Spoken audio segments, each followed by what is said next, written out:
এবার চালু হচ্ছে ফাস্ট্যাগের বার্ষিক পাস।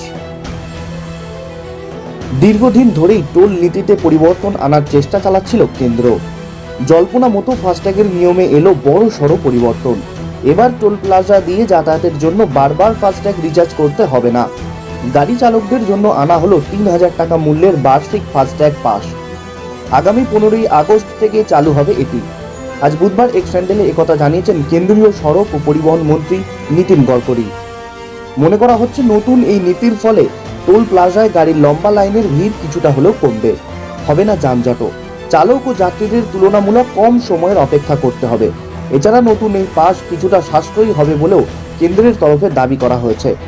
এই পাস সক্রিয় করার দিন থেকে ১ বছর পর্যন্ত ভ্যালিড থাকবে। এই সময়ের মধ্যে ২০০টি ট্রিপ করা যাবে।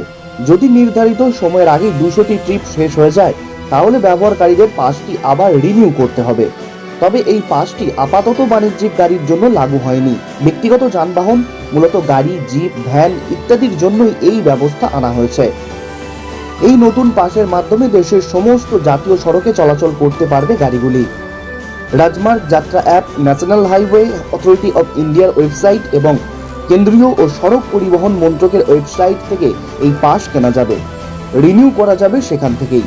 জানা গিয়েছে নতুন এই পাস কেনার জন্য কোনো অতিরিক্ত নথি লাগবে না। যাদের ফাস্ট্যাগ রয়েছে সেই সব ব্যবহারকারীরা খুব সহজেই এই পাস কিনতে পারবেন।